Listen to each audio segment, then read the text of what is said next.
નમસ્કાર દર્શક મિત્રો, ફોકલ પોઈન્ટ બાય અજય ઉમટમાં ફરી એકવાર આપ સૌનું સ્વાગત છે. અને આજે આપણી સાથે એક વિશિષ્ટ મહેમાન છે. આમ તો હું એને મારી દીકરી કહું છું, સપના વ્યાસ, પણ બહુ ગૌરવ સાથે કહી શકું છું કે સપના વ્યાસ એક જાણીતા એક્ટ્રેસ પણ છે, ફિટનેસ કોચ પણ છે અને અમદાવાદ મિરરના કટાર લેખક પણ છે. અને તમારું ફેન, થેન્ક યુ, અને તમારું ફેન ફોલોઈંગ અમારે ત્યાં ગજબનું છે. ઇન્સ્ટાગ્રામ થી માંડીને ઈ પેપરમાં અને ન્યૂઝપેપરમાં તો લોકો તમને વાંચે છે. તમારી કોલમ જે છે મોસ્ટ શેર્ડ, મોસ્ટ ડિબેટેડ અને મોસ્ટ ડિસ્કસ હોય છે, કારણ કે હેલ્થ અને ફિટનેસ જે છે એના વિશે તમે ખાસી અવેરનેસ જે છે ખાસ કરીને યુવાનોમાં ક્રિએટ કરી છે. સદનસીબે ભારત સરકારે પણ એક હવે પોઝિટિવ સ્ટેપ લીધું છે અને ભારત સરકારે એવું કહ્યું છે કે ભાઈ આ બિન આરોગ્યપ્રદ ખોરાક જે આપણી ફૂડ પેટર્ન બદલાઈ રહી છે, અને એમાં ખાસ કરીને સમોસા છે, જલેબી છે, વડાપાઉં છે, લડ્ડુ છે, આ બધા પ્રકારના. અને પછી હોબાળો થયો એટલે સરકારે પાછી એ પણ સ્પષ્ટતા કરી કે માત્ર આ સમોસા કે જલેબી એના પૂરતી વાત નથી, પણ પીઝા છે, બર્ગર છે કે એ ચીઝ ને આ ટૂંકમાં હાઈ કેલરી વાળી અને હાઈ કાર્બોહાઈડ્રેટ્સ વાળી વસ્તુઓ જે છે એ ખાવાથી બચવું જોઈએ, કારણ કે એનાથી મેદસ્વીતા વધે છે, એનાથી હાઈ બ્લડ પ્રેશર થાય છે, એનાથી ડાયાબિટીસ થાય છે, એનાથી હાર્ટ રિલેટેડ ઇસ્યુઝ પણ ઊભા થાય છે. તો એઝ ફિટનેસ કોચ તમે શું કહેવા માંગો છો? આપની જે લાઈફસ્ટાઈલ પેટર્ન જે બદલાઈ રહી છે એના વિશે તમે શું કહેવા માંગો છો અને શું કરવું જોઈએ? ફર્સ્ટ ઓફ ઓલ આપણે વાત કરીએ જે ફૂડની જે અવેરનેસ કે કહેવાય ને કે પ્રોહિબિશન તો ના કહી શકાય, પણ એક અવેરનેસની જે ગવર્મેન્ટ વાત કરી છે કે હા સમોસા છે કે જલેબી છે. હવે ગુજરાત તો જલેબી ફાફડા માટે તો વખણાય છે, એટલે લોકોને થોડું દિલ દુભાય એ તો બરાબર છે.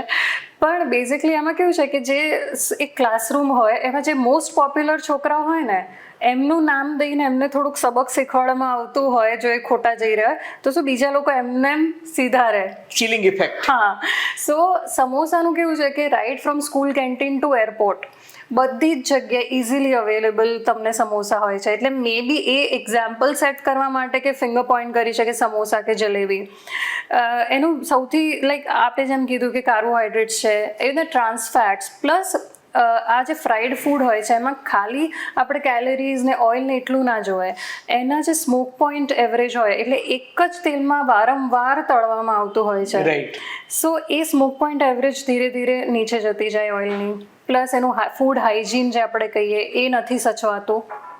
આ બધાના લીધે ઘણા બધા હેલ્થ ઇશ્યુઝ થાય છે, જેમ આપણે કીધું કે ડાયાબિટીસથી માંડીને બિકોઝ આપણે our body is design to move, but unfortunately we in today's modern era આપણે કઈ જોબ્સ કરીએ છીએ કે જે ડેસ્ક જોબ હોય, મોસ્ટલી બધાનું બેઠાડું જીવન છે. એક્ઝેક્ટલી. અને એના લીધે થાય શું કે તમે કેલરીઝ યુઝ ના કરો, બોડી તમારું મૂવ ના કરે, એટલે મેટાબોલિઝમ સ્લો થાય.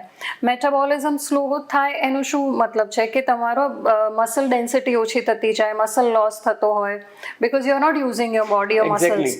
અને ફેટ તો વધવાની જ છે આ બધું ખાઈ ખાઈને. સો મેદસ્વીતા ડેફિનેટલી વધે અને એના લીધે અને એક આઈ ઓપનિંગ વાત એ છે કે સમોસા છે કે આ બધા જંક ફૂડ છે એ સ્કૂલ કેન્ટીન્સમાં ઇઝીલી અવેલેબલ છે, એટલે બાળકોને એને બધું ટેમ્પટિંગ છે. 100% ટેમ્પટિંગ છે, એટલે માણસ છે ને ખોરાક માટે નહીં પણ સ્વાદ માટે લે છે. હા, અને મૂડ બૂસ્ટિંગ આપકો મૂડ બુસ્ટિંગ વાળી વાત પણ છે. એટલે હવે સરકાર એવું કહે છે કે દાખલા કે તમાકુ છે કે સિગરેટ છે કે દારૂ છે, તો એના પર એક વૈધાનિક ચેતવણી આવે છે કે ભાઈ તમાકુ ખાવું કે સિગરેટ પીવી એ આરોગ્ય માટે હાનિકારક છે.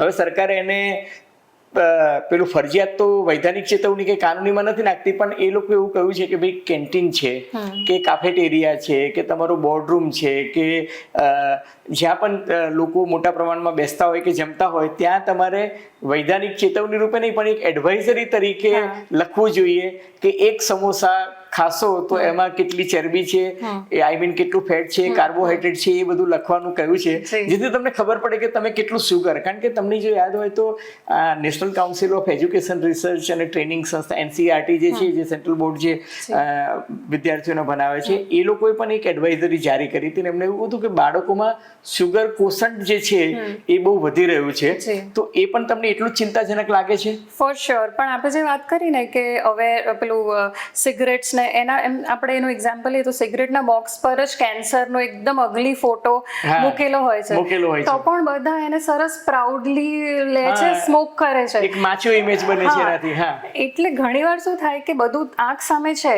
પણ આપણે સિલેક્ટિવલી બ્લાઇન્ડ થઈ જતા હોઈએ છીએ, આપણને જેવું ગમતું હોય છે ને એ જ જોતા હોઈએ છીએ. સો આ ગવર્મેન્ટ અવેરનેસ લાવી શકે પણ અલ્ટિમેટલી ઇટ ઇઝ અસ જેમણે ચેન્જ લાવવાનો છે. શું કરવું જોઈએ? તમારા જેવી વ્યક્તિઓની જરૂર છે કે સપના વ્યાસ જે છે મે યોર ટ્રાઇબ ઇન્ક્રીઝ, કે જેથી વધુ ને વધુ લોકો જે છે ફિટનેસ નું ફંડા જે છે અપનાવે. શું કરવું જોઈએ? તમે જે કહ્યું કે બેઠાડું જીવન જે છે એ વધારે છે, આપણે ત્યાં ખબર છે કહેવત છે કે શેઠ મોટું પેટ, એટલા માટે જ કે એને કારણે જે મસલ્સ જે એક્ટિવ નથી રહેતા એને કારણે પેટ અને પેટની આસપાસ જે છે એ ચરબી જે છે એ ભરાવો થાય છે, કારણ કે ચરબી વપરાતી નથી. બરાબર છે? એના વિશે તમે થોડું કહો ને. આપણે મૂવમેન્ટ આપણી વધારીએ ને તો ઘણા બધા લાઈફના પ્રોબ્લેમ સોલ્વ થઈ જતા હોય. એટલે you have to become self reliant in lot of things. જેમ કે તમે તમારું કામ જાતે કરો, આપે કીધું કે શેઠ મોટું પેટ, એમ માણસ જેમ લાઈફમાં પ્રગતિ કરતો હોય છે ઇન ટર્મ્સ ઓફ મની, એને એવું થાય છે કે મારાથી ઊભા થઈને પાણીનો ગ્લાસ જાતે પોતાના માટે ના લેવાય, બહુ નાનું કામ છે મારા માટે. ટૂંકમાં સ્વાવલંબી બનવું જોઈએ, દરેક વસ્તુ પોતે કરવી જોઈએ. એક્ઝેક્ટલી. તો એનાથી શું થાય, તમે તમારી જાત પર જ ઉપકાર કરી રહ્યા છો. You are doing no favour to anybody. તમે ઊભા થશો, ડેસ્ક જોબ કરતા હોય કે આપણે બેઠાડું, તો હું ફ્યુ એવું પ્રેક્ટિકલ ટિપ્સ કહી શકું છું કે જે બધા જ પોતાના લાઈફમાં યુઝ કરી શકે. એક તો ધારો કે તમારે બહુ જ બેસી રહેવાનું થતું હોય તો ભલે મૂવમેન્ટ પોસિબલ નથી, ઘણીવાર તમે કે ચાલવા ના જઈ શકો, તો તમે જ્યાં છો ત્યાં ભલે તમે થોડી મિનિટ ઊભા રહો. After every 30 minutes just stand. એ પણ તમને હેલ્પ કરે છે to burn your calories, to be active. અને ઘણા એવું માનતા હોય છે કે હું સવારે 1 કલાક જીમમાં જઉં છું, પછી ભલે ને આખો દિવસ મારી ઓફિસ જોબ હોય, પણ એવું નથી. એવું નથી. એટલે સવારે 1 કલાક જીમમાં જાઓ એટલે સંતોષ લેવાની જરૂર નથી. ઓકે, યુ હેવ ટુ, એ તમે જાઓ છો, વેઇટ ટ્રેનિંગ કર્યું, વેરી ગુડ, પણ એના પછી બી તમારે નોન એક્સરસાઇઝ એક્ટિવિટીઝ કરવી પડે છે, જેને આપણે કહીએ છીએ નીટ, એટલે નોન એક્સરસાઇઝ એક્ટિવિટી થર્મોજેનેસિસ. ઓકે. તો એનો શું મતલબ છે કે આપણે બસ આવા નાના નાના કામ કરીએ કે જ્યાં તમને પગથિયા દેખાય તો તમે લિફ્ટના જગ્યાએ પગથિયા યુઝ કરો, કે પોતાનું પાણી, તમને તરસ લાગે તો ઊભા થઈને પાણી લો. એવા નાના આટા મારો, દર થોડા અડધો કલાકે ઊભા થાઓ, કંઈક કામ કરો, કે જસ્ટ સ્ટેન્ડ કરો, ફોન આવે તો વાત કરતા કરતા થોડું ચાલો. આ જે બેઝિક એક્ટિવિટીઝ છે ને એનાથી તમારું મેટાબોલિઝમ સારી રીતે ફંક્શન કરી શકે. ઓકે. અને તમારી જે કેલરીઝ છે, બેઝિકલી કેલરી ડેફિસિટ ક્રિએટ કરવી પડે if you want to reduce weight. So તમે જેટલું ખાતા હોય એનાથી વધારે તમારે કેલરીઝ બર્ન કરવી પડે. તો એ એક્સરસાઇઝથી થાય, આવી રીતે તમે એક્ટિવ રહો એનાથી થાય, પ્લસ તમારું મેટાબોલિઝમ ઇમ્પ્રૂવ થાય. જેમ મસલ, તમારા બોડીમાં મસલ માસ વધે છે, એમ બાય ડિફોલ્ટ તમારી ફેટ વધારે સારી રીતે બર્ન થાય છે. સો આ આટલું સમજવું પડે. અને બીજું કે આપણે બધા જ બહુ સ્ટ્રેસમાં રહીએ છીએ, કોઈકને, બધાને પોતપોતાના લાઈફમાં સ્ટ્રેસ છે. હવે સ્ટ્રેસ શું કરે છે, તો સ્ટ્રેસ તમારી બેલી ફેટ વધારે છે. રાઈટ. જે મોટું પેટ જેને આપણે કહીએ છીએ. હા, because belly fat. Yes, because કમર અને આસપાસનો જે ઘેરાવો વધતો હોય છે તે. રાઈટ. હા, કારણ કે આપણા બોડીમાં કોર્ટિસોલ નામનું હોર્મોન રિલીઝ થાય જ્યારે આપણે બહુ ટેન્શન કરતા હોઈએ. હવે આ ટેન્શન ખાલી મેન્ટલ ટેન્શનથી નથી થતું. ઘણીવાર તમે ઓછું ઊંઘો છો, માની લો, યુ નો વી પ્રાઉડલી સે કે હું તો ખાલી 4 કલાક સૂઈને હું કામ કરું છું, 5 કલાક સૂઈને કામ કરું છું. એને આપણે બેજ ઓફ ઓનર સમજીએ છીએ. એ ખોટું છે હકીકતમાં. ટૂંકમાં દરેકે પૂરતો આરામ લેવો. કેટલા કલાક સૂવું જોઈએ? 7 to 8 અવર્સની ઊંઘ હોવી જોઈએ.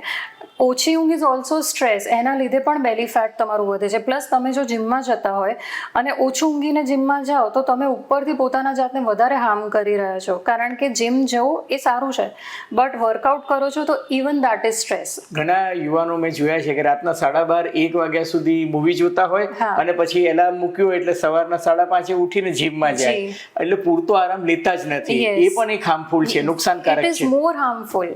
It is very harmful. કારણ કે તમે ઓછી ઊંઘ, સ્ટ્રેસવાળા બોડીએ તમે પાછા જીમમાં ગયા ત્યાં તમારા મસલ બ્રેકડાઉન થાય છે. It is stress. It's only when you are sleeping ત્યારે એકચ્યુઅલી તમારા મસલ બને છે અને રિપેર થાય છે, રિબિલ્ડ થાય છે, કે હાઇપરટ્રોફી ઝોનમાં જાય છે. So that is why sleeping less is not badge of honour. You have to sleep more. અને એના લીધે ઘણીવાર હાર્ડવર્ક અને સ્માર્ટ વર્ક વાળી વાત છે કે આપણે બોડીને સારું બનાવવા માટે બહુ મહેનત કરવાની જરૂર નથી. It's more of smart work. Very interesting. Hard work અને સ્માર્ટ વર્ક, જી. તમે થોડુંક એલોબરેટ કરો એને. હાર્ડ વર્ક એવી રીતે હું કહીશ કે જે આપણે કીધું કે 6 વાગે ઉઠીને કે 5:30 ઉઠીને જીમમાં જતો રહે માણસ, 12:30 ઊંઘેલો. હવે એને એવું લાગે છે કે આમ સો હાર્ડ વર્કિંગ, હું જીમ જઉં છું, જીમ પછી ઓફિસ જઉં છું, પછી સાંજે ફ્રેન્ડ્સને પણ મળું છું, મારી બધી સોશિયલ લાઈફ એન્જોય કરું છું, અને પછી હું ઓછું સૂઈને ફરીથી જીમમાં જઉં છું. He is burning himself. Yes, you are just inviting burnout, you are inviting heart problems. Okay. Because ઓછું ઊંઘ્યા એટલે તમારી બોડી ફાઇટ એન્ડ ફ્લાઇટ મોડમાં જ રહે છે, એને શાંતિ જ નથી મળતી. અને આપણે જોઈ શકીએ છીએ કે look at the traffic. Nice word you have use, fight and flight mode. જી. ઓકે, એટલે બોડી ફાઇટ અને ફ્લાઇટ મોડમાં વધારે રહે છે. તો શું વિકલ્પ એના માટે? હા, એનું રેસ્ટ એક તો વિકલ્પ એ છે કે થોડા ધીમા થઈ જાઓ. ઓકે. જિંદગીને બહુ ચેઝ ના કરો, let life flow, enjoy the moment, be in the moment, અને બધું એક સાથે અચીવ ના કરવાનો ટ્રાય કરો. કોઈક વાર જીમમાં નથી જઈ શકતા, ઇટ્સ ઓકે. ગિલ્ટ ના હોવું જોઈએ. ગિલ્ટ ના હોવું જોઈએ. કોઈક વાર સોશિયલ લાઈફ નથી એન્જોય કરી શકતા, ઇટ ઇઝ ફાઇન. બિકોઝ આપણે દરેક એક પ્રાયોરિટીમાં કોઈક વસ્તુ લીધેલી હોય છે. સો અન્ડરસ્ટેન્ડ દેટ આપણે લાઈફના બધા જ કહેવાય ને કે કમ્પાર્ટમેન્ટ્સમાં એક સાથે સક્સેસ ના મેળવી શકીએ. તમને ભણવામાં સક્સેસ જોઈએ છે તો તમે સોશિયલ લાઈફ થોડી કોમ્પ્રોમાઇઝ કરો છો ટેમ્પરરી, તમે મે બી થોડુંક તમારી સ્લીપ લિટલ કોમ્પ્રોમાઇઝ કરો છો. એવી રીતે તમારે જોવું પડે કે મારે અત્યારે લાઈફમાં શું જોઈએ છે, અને એ પ્રમાણે તમે તમારી લાઈફ ડિઝાઇન કરો. Very nice. હું છે ને યુવાલ નોહ હરારીનું પુસ્તક વાંચતો હતો ને એમાં એને એક બહુ સરસ ઇન્ટરેસ્ટિંગ કહ્યું છે કે જે ભારત સરકારને પણ ચિંતા છે, ભારત સરકાર એવું કહે છે, જે જેપી નડ્ડા હેલ્થ મિનિસ્ટર છે એને એવું કીધું કે અત્યારે દર 5માંથી 1 વ્યક્તિ એટલે કે 20% વ્યક્તિ જે છે એ મેદસ્વીતા વાળો છે, બરાબર છે. પણ 2050માં એનું પ્રમાણ જે છે દર 5માંથી 3 વ્યક્તિ એટલે ઓલમોસ્ટ 60% વ્યક્તિઓ જે છે એ મેદસ્વીતા ધરાવતા હશે, એટલે 33%થી વધારે મેદસ્વીતા હશે. નંબર 1. નંબર 2, શહેરી વિસ્તારમાં એનું પ્રમાણ જે છે લગભગ 44 થી 46% જેટલું થઈ ગયું છે, અને ગ્રામ્ય વિસ્તારમાં પણ 23% જેવું થઈ ગયું છે. એક જમાનો એવો છે કે આપણે જે વિકાસ 21મી સદીનું આ 25મું વર્ષ છે, તો કે માણસ પહેલા જે છે ને એ પ્લેગ જેવા રોગચાળાને કારણે વધુ મૃત્યુ પામતો હતો. એ પછી તમે જોવા જાવ તો ભૂખમરો હતો, અતિવૃષ્ટિ છે, અનાવૃષ્ટિ છે, દુષ્કાળને કારણે વધુ લોકો મૃત્યુ પામતા હતા. પણ અત્યારે જે ફિગર્સ આવે છે 5% લોકો જે છે મેદસ્વીતા અને મેદસ્વીતાને કારણે થતા આનુષંગિક રોગોને કારણે મૃત્યુ થાય છે. હવે એમાં જે મુખ્ય વાત એમણે કીધી છે કે ભાઈ આરોગ્યપ્રદ અને સંતુલિત આહાર લેવો જોઈએ. હવે આ જે સમોસા છે કે જલેબી છે કે બર્ગર છે કે પિઝા છે, એ સંતુલિત પણ નથી અને આરોગ્યપ્રદ પણ નથી, કારણ કે એમાં ફેટ છે, કાર્બોહાઈડ્રેટ છે, એનું પ્રમાણ વધારે છે, જે ચરબી આપણે બર્ન આઉટ નથી કરી શકતા, પણ એમાં પ્રોટીન નથી. અને એટલે એ લોકોએ સલાહ આપી છે કે ફ્રૂટ્સ ને વેજીટેબલ્સ ને. તો એઝ એક્સપર્ટ તમે શું સંતુલિત અને આરોગ્યપ્રદ આહાર માટે તમે શું રેકમેન્ડ કરો છો ફિટનેસની સાથોસાથ? હું છે ને એક બહુ પ્રેક્ટિકલ માણસ છું. લાઈફની મજા ના જતી રહે ને, એન્જોય પણ કરવી છે. હા, એવી જિંદગી હોવી જોઈએ તમારી કે તમે, નહીં તો પછી આપણે બધા સંસાર છોડીને હિમાલય જતું રહેવું પડે, પછી ભગવાન બી એક ટાઈમે પૂછે કે તો એવું નથી ઈચ્છતો કે મારા દર્શકો કરે, એ લોકો એમની લાઈફ એન્જોય કરે, સ્વાદ માટે ખાઈ પણ ખરા. નહીં તો ભગવાન બી આપણને એક ટાઈમે ઉપર જઈને તો પૂછી લે કે તો તને જન્મ ક્યાં આવ્યો, તે કર્યું શું? એન્જોય યોર લાઈફ ઓલ્સો, પણ સંતુલિત હોવું જોઈએ. હા. Now coming back to food habits. Problem શું છે કે આપણને લાડુ પણ ખાવા છે, અને પછી 4-5 વાગે ભજીયા ખાવા છે, વડાપાઉં ખાવું છે, એ બધું ખાવું છે. હવે આપણે થોડુંક ઇન્ડિયન, આપણે જે આપણા એન્સેસ્ટર્સ જે ખાતા હતા એ ફૂડ જો આપણે એન્જોય કરવું હોય ને, માની લો તમારે લાડુ ખાવા છે, લાડુ કેન બી હેલ્ધી, એવું નથી અનહેલ્ધી છે, પણ તમે સવારે લંચમાં લાડુ ખાધો, પછી તમારે 4 વાગે બ્રાઉની ખાવી હોય, રાતના પિઝા ખાવું હોય, તો આ બધું પછી ના થઈ શકે. એટલે તમે એક તમારું ડાયટ ચૂઝ કરો કે મારે ઇન્ડિયન વર્ઝન ઓફ ફૂડ ખાવું છે કે મારે ફેન્સી ફૂડ ખાવું છે. So that is one thing. કોન્ટિનેન્ટલમાં જવું છે. હા, એટલે બધું એક સાથે એક જ દિવસમાં ના ખાઓ. ટૂંકમાં આહાર સંતુલિત હોવો જોઈએ. અને પેલું કહેવાય છે ને કે અતિ સર્વત્ર વર્જિત. Anything in excess is always bad. Right. તમે માપમાં ખાઓ, ઓછું ખાઓ તો કોઈ પ્રોબ્લેમ નથી.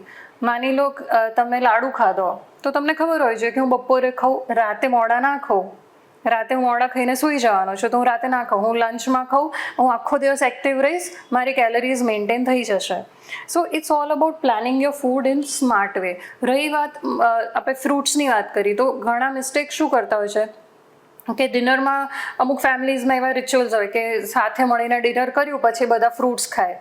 પણ ફૂડ એટલે તમારે ડિનર કર્યા પછી તમે ફ્રૂટ્સ ખાઓ છો તો તમારા બોડીમાં શુગર ઓલરેડી ફૂડના લીધે વધારે છે, એમાં પાછા ફ્રૂટ્સ ખાઓ. Fruits is basically fructose, A sugar છે. તો એ તમારે સ્માર્ટલી ખાવું જોઈએ. જેમ કે તમે જીમ જતા હોય એના પહેલાં કેળું ખાધું કે કોઈ ફ્રૂટ ખાધું પછી વર્કઆઉટ કરવા ગયા તો it will give you instant energy because of sugar. તો તમે સારું વર્કઆઉટ કરશો, શુગર ડીપ નહીં આવે. તમને ફ્રૂટ્સ ખાવા છે તો 6 વાગ્યા પહેલા ખાઓ સાંજના. ટૂંકમાં જીમ જતા પહેલા પણ થોડુંક તો ખાઈ લેવું જોઈએ. ફ્રૂટ ખાવ ઇઝ વેરી ગુડ. ઓકે, તમે ફ્રૂટ ખાઈને જાઓ તો ઇટ ગિવ્સ યુ શુગર, થોડું તમને વર્કઆઉટ ઇન્સ્ટન્ટ એનર્જી પણ મળે. સો અને ફ્રૂટ જ્યુસ, ધારો કે તમે રનિંગ કરતા હોય ને એવું તમારું બહુ જ એક્ટિવ હોય તો તમે જ્યુસ પીઓ, બાકી you should have whole fruits.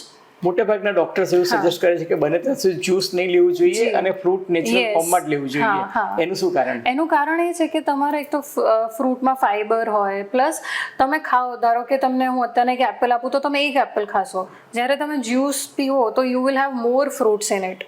Okay, અને ફાઈબર કોન્ટેન્ટ ઘણીવાર એવા જ્યુસર હોય છે કે નીકળી જાય. So it's just flavoured drink, sugar વાળું ફ્લેવર્ડ ડ્રિંક. પણ માની લો કે તમે થોડું દહીં લીધું, પછી એના અંદર એક ફ્રૂટ એપલ લીધું કે કોઈ તમારું ગમતું ફ્રૂટ લીધું, એના અંદર એક સ્કૂપ ઓફ વે લીધું, પાણી એડ કરીને એની સ્મૂધી બનાવીને તમે પીવો છો તો it is healthy. Okay, so it's all about how you have it. મૂળ વાત એ છે કે એક ખોરાક સંતુલિત અને બીજી વસ્તુ કે આરોગ્યપ્રદ. તમારી દ્રષ્ટિએ એક તમે થાળી જે બનાવતા હો એમાં પ્રોટીન કેટલું હોવું જોઈએ, કાર્બોહાઈડ્રેટ કેટલા હોવા જોઈએ, ફેટ કોમ્પોનન્ટ કેટલું હોવું જોઈએ, એ વિશે તમે કોઈ એક સંતુલિત, માની લો કે જેમ જીમ કરતા હોય એ પણ અઠવાડિયામાં એક દિવસ ચીટ કરી નાખતા હોય છે કે ભાઈ ચીટ ફૂડ મારું છે અથવા તો આજના દિવસ હું ચીટ કરું છું, તો લેટ હિમ એન્જોય હિઝ લાઈફ. બરાબર છે. જીમમાં એક દિવસ ઓફ પણ લેતા હોઈએ છીએ. તો ફૂડ તમે ઓવરઓલ પ્લાન કરો. જેમ તમે કહ્યું કે સવારે લાડુ ખાતું તો મારે સાંજે પછી બ્રેક મારીને ઓછું ખાવું જોઈએ, પણ એવરેજ આપણા ફૂડમાં ભજીયા પણ ખાઓ ને સમોસા પણ ખાઓ ને કચોરી પણ ખાઓ, પણ સંતુલિત માટે પ્રોટીન મળે એના માટે કઈ વસ્તુ લેવી જોઈએ? કારણ કે પ્રોટીન પણ એટલું જ જરૂરી છે હે ને, જેટલું આપણે આ એક્સેસ કરીએ છીએ એની કરતા. તો વિટામિન્સ અને પ્રોટીન્સ, મિનરલ્સ આપણા ફૂડમાં આવે એના માટે કયું ફૂડ તમે પ્રેફર કરો છો? ખાસ કરીને સૌથી વધારે પ્રોબ્લેમ સપના હું જોઉં છું કે સ્કૂલમાં જે બાળકો જાય છે ને, મા બાપને સતત ટેન્શન હોય છે અને સ્કૂલો જે છે એ સુફિયાની સલાહ આપે છે પણ સ્કૂલની કેન્ટીનમાં ફરી પાછું તમને બ્રેડ પકોડા ને પિઝા ને સમોસા ને આ જ વસ્તુ મળે છે. એટલે એ પણ ત્યાં તમે જેમ કહ્યું ને કે જાગૃતતા કેળવવી પડે, એ લોકોને પણ તમારે કહેવું પડે. પણ તમે એક પેરેન્ટ તરીકે પોતાના બાળકોને શું લંચ બોક્સમાં આપો કે જેથી એને સંતુલિત આહાર પણ મળે ને સ્વાદિષ્ટ પણ હોય? કારણ કે સ્વાદ તો હોવો જ જોઈએ, નહીં તો એને એવું લાગે છે કે નથી મજા આવતી.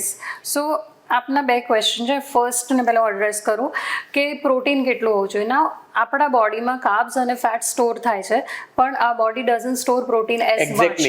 તો આપણે એવરીડે પ્રોટીન લેવું પડે. માની લો કે કોઈકનું વેઇટ છે 80 કિલો, તો એને 80 grams of protein every single day consciously લેવું પડે. તમે એથ્લીટ હોય કે સારું જેટલું વજન હોય એટલા ગ્રામ પ્રોટીન જે છે એ લેવું પડે. અને જો તમે એક્ટિવ બહુ રહેતા હોય કે તમે એથ્લીટ હોય કે બહુ જ વર્કઆઉટ કરતા હોય તો તમારે વધારે થોડું પ્રોટીન લેવું જોઈએ કોન્શિયસલી. હવે પ્રોટીન કેવી રીતે ને શું લેવું જોઈએ? સો માની લો 80 ગ્રામ્સ પ્રોટીન લેવાનું છે, તો એવું નથી કે હું લંચમાં 80 ગ્રામનો કોટા પૂરો કરી દઉં એટલે મારો દિવસ પતી ગયો. તો પછી લીવર ને એના પર બી વધારે હાર્મફુલ થાય. So you have two spread it through out the day. Okay, તમે માની લો ઉઠીને થોડી બદામ ખાધી.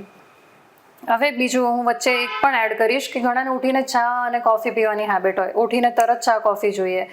નાઉ tea and coffee are very ડિહાઇડ્રેટિંગ.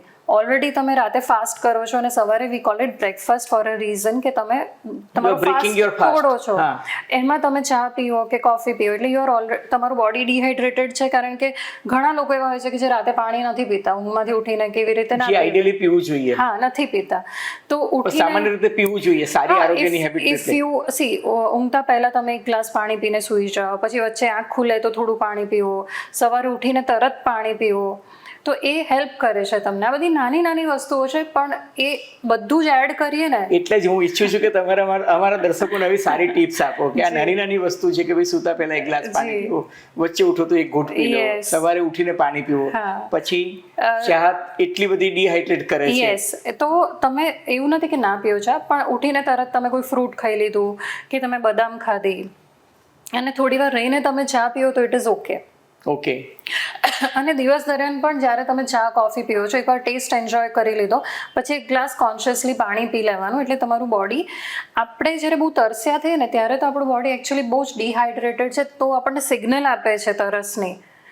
તો એ ઝોન આવો જ ના જોઈએ. તમે એટલે આપણે રાહ ના જોવી જોઈએ કે તરસ લાગી, આપણે બોડીને સરસ, કારણ કે તમે એસી માં બેઠા હો તો શક્ય છે કે તમને ખબર નથી પડતી કે તમને પાણીની જરૂર છે, પણ હકીકતમાં બોડીને પાણીની જરૂર હોય છે. એવરેજ કેટલા ગ્લાસ પાણી પીવું જોઈએ દિવસમાં? સી, તમારે કેટલું પાણી પીવું જોઈએ ને એ તમારી એજ, જેન્ડર, એક્ટિવિટી લેવલ, તમે ક્યાં રહો છો, એટલે કેવા એન્વાયરમેન્ટમાં રહો છો, બધા પર બહુ ડિપેન્ડન્ટ હોય છે. પણ ઓન એન એવરેજ તમે 3 to 4 liters, looking at how much your body need. See, આમાં તમે જ તમારું માપદંડ નક્કી કરી શકો, કોઈ તમને ના સમજાઈ શકે, સ્ટેન્ડર્ડ ફોર્મ્યુલા નથી. અને સી, અગેન, વધારે પાણી પીવું ઇઝ ઓલ્સો રોંગ. પછી તમને એવું હોય કે હું 4 લીટર પી લઉં, એ પણ હાર્મફુલ છે. હા. Now coming back two protein, તો તમે સવારના ઉઠીને આમન્ડ્સ ખાધા, પછી થોડી વાર રહીને તમે માની લો ચા ને બધું, પછી નાસ્તામાં તમે ઓટ્સ વિથ મિલ્ક લઈ શકો છો, કે તમે રેગ્યુલર તમારું જે તમે ખાતા હોય એના સાથે એક વાડકી દહીં, માની લો તમે થેપલા તમને સવારે ખાવા છે તો તમે એક વાડકી દહીં સારું છે. પછી વેજીટેરિયન જ હોય તો તમે બપોરે દાળ લો કમ્પલસરીલી, બધી જુદી જુદી દાળ એક દિવસ તમે ચૂઝ કરીને એવી રીતે અલગ અલગ દાળ લો. પછી 4-5 વાગે તમને ભૂખ લાગે તો ચણા છે કે બોઇલ્ડ સ્પ્રાઉટ્સ છે એવું તમે ખાઓ. ટૂંકમાં ચણા કે કઠોળ જે છે એમાં પ્રોટીન મળે છે અને મિનરલ્સ પણ મળે છે. ઓકે. પછી અને રાતે તમે લાઈટ કંઈ બી તમે લો, દૂધ પીવાની હેબિટ પાડો, સૂતા પહેલાં ગરમ દૂધ પીધું, તો તમારા આખા દિવસનું તમારું પ્રોટીન મેનેજ થઈ જાય. પ્લસ તમને ધારો કે એવું લાગે છે કે ના મારું વેજીટેરિયન છું, મને ઇનફ પ્રોટીન નથી મળી રહ્યું, તો you can go for whey protein. Whey is not addictive, એ મિલ્કમાં દૂધમાંથી જ બને છે, પણ સોર્સ તમને સેન્સિબલી કરવું પડે. ઘણીવાર મિક્સિંગ વાળું પણ હોય છે, મિક્સિંગ છે, ઘણી વખત ભેળસેળ વાળું પણ આવે છે, ઘણી વખત ડુપ્લિકેટ પણ આવે છે, એટલે એ બાબતમાં બધાએ કેરફુલ રહીને જ્યાંથી ટ્રસ્ટવર્ધી હોય ત્યાંથી જ લેવું જોઈએ. પણ વે પ્રોટીન યુ સજેસ્ટ? યા, એ તમે લઈ શકો છો. તમે કેવી રીતે લેવાય કે માની લો તમે વર્કઆઉટ કર્યું, એના પછી તરત તમે 10-15 મિનિટમાં વે પાણીમાં લઈ શકો છો.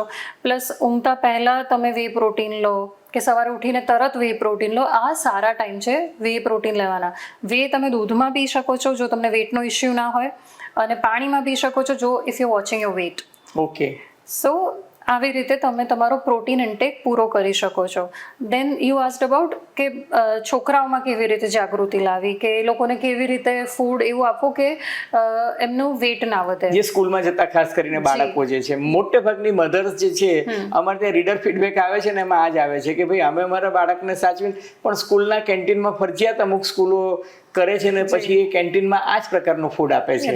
એટલે તમારી સલાહ લેવી હતી. હા, સી, ઘણા બધા ફેક્ટર્સ છે. નંબર 1 કે what is out of site is out of mind.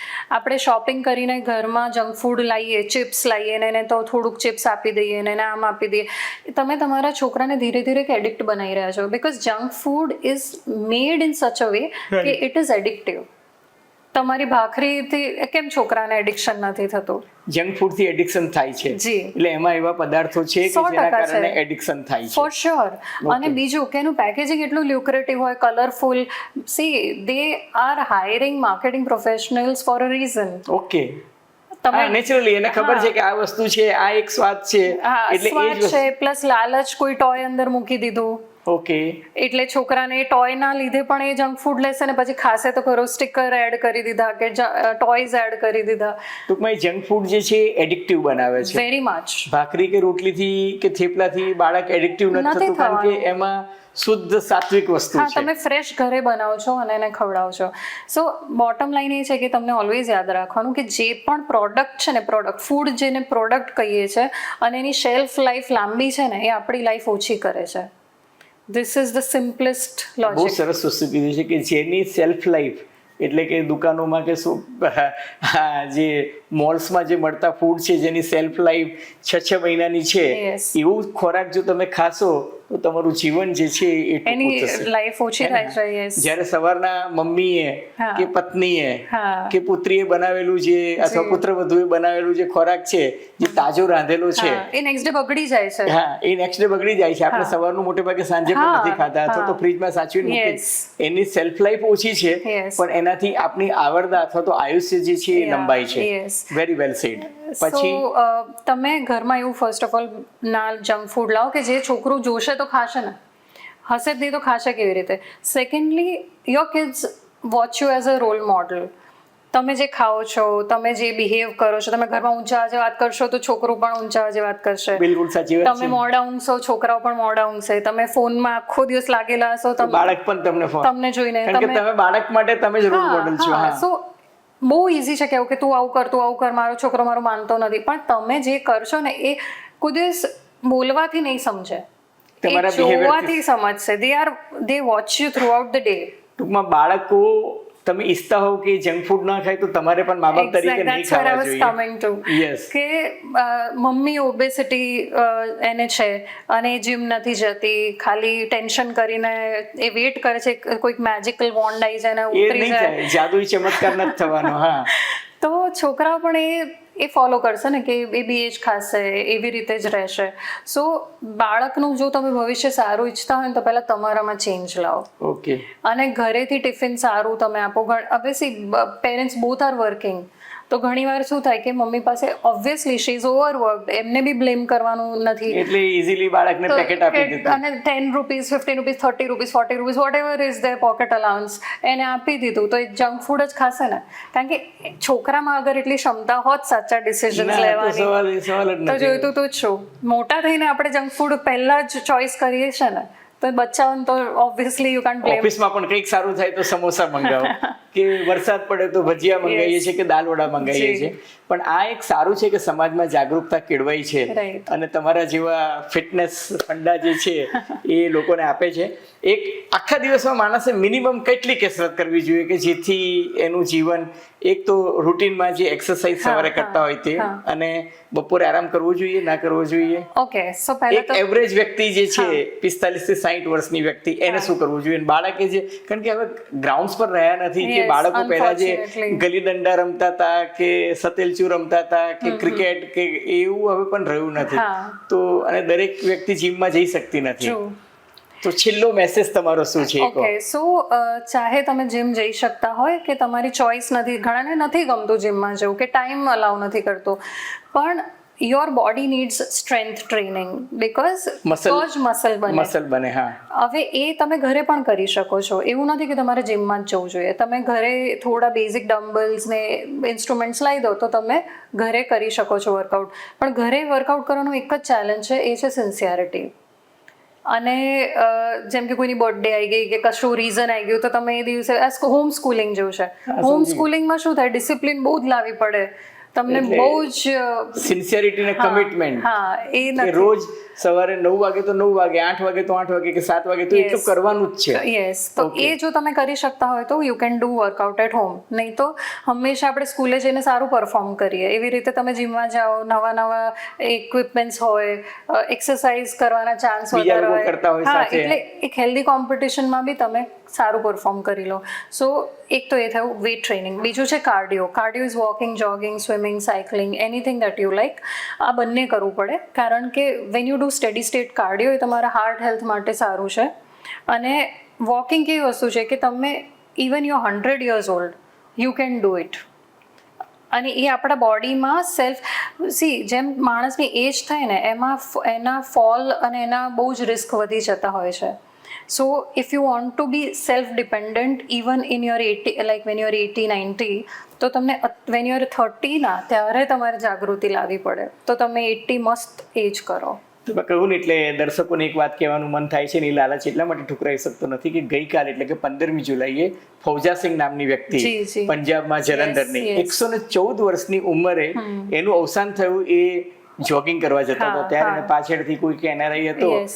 એને બેદરકારીથી ગાડી ચલાવીને એને કારણે પણ એ આરોગ્યપ્રદ આહાર લેતા હતા, સંતુલિત આહાર લેતા હતા, કોઈ દિવસ જંક ફૂડ ખાતા નહોતા, તો તમને નવાઈ લાગશે કે 89 એટલે કે 89 વર્ષની ઉંમરે એ લંડનમાં મેરેથોનમાં ફર્સ્ટ આવ્યા હતા, ગોલ્ડ મેડલ જીત્યા હતા. અને 100 વર્ષની ઉંમરે એ કેનેડામાં એ જ ગ્રુપમાં જે થયું હતું એમાં એમને 9 વર્લ્ડ રેકોર્ડ કર્યા હતા. અને 114 વર્ષની ઉંમરે પણ એ વ્યક્તિ જે છે એ રોજ મોર્નિંગ જોગિંગ અને મેરેથોન રનિંગની પ્રેક્ટિસ કરતા હતા. એટલે આપણે બહુ સાચી વાત કીધી કે જો તમે સારું આરોગ્યપ્રદ ભોજન લેતા હો, સંતુલિત આહાર લેતા હો, પૂરતો આરામ કરતા હો, તો તમે જેમ કહ્યું કે જોગિંગ અને વોકિંગ જે છે એ તમે એટ એની સ્ટેજ કરી શકો. અને આપણે કઈ આપણો ગોલ એ નથી કે 6 પેક્સ બનાવીને ફરીએ, બિલકુલ જરૂરી નથી. પણ તમે જ્યારે 80 યરના થાઓ તો તમારે કોઈને એવું કહેવું ના પડે કે મને હાથ આપને મારે ઊભા થવું છે, લાકડીના ટીકે ના ચાલવું પડે. અને તમે મન થાય ત્યાં જઈ શકો, તમારી ઇન્ડિપેન્ડન્સ ના છીનવાઈ જાય. બેઝિકલી લાઈફનો ઉદ્દેશ એ છે કે તમે ઇન્ડિપેન્ડન્ટલી પોતાની મોજમાં રહી શકો. નહીં તો એકદમ યુ કાન્ટ મૂવ એટલે 2 જણની તમને જરૂર પડે અને then you lose charm of life. પરાધીન જીવન ના હોવું જોઈએ. ટૂંકમાં દર્શક મિત્રોને છેલ્લી વાત એ જ કે જીવન એવું જીવો કે જેનાથી ક્વોલિટી લાઈફ. આપણે કહ્યું છે ને પહેલું સુખ તે જાતે ન રહ્યા, એ એટલા માટે જ કહ્યું છે કે ભાઈ સૌથી મોટું સુખ જીવનનું એ જ છે, ઐશ્વર્ય એ જ છે કે તમે આરોગ્યપ્રદ જીવન જીવો. સપનાબેન, આપ અમારે ત્યાં પોડકાસ્ટમાં આવ્યા અને ખૂબ સુંદર વાત કરી. આપનો ખૂબ ખૂબ આભાર. મને બહુ મજા આવી. Thank you. We really enjoyed talking to you. Thank you.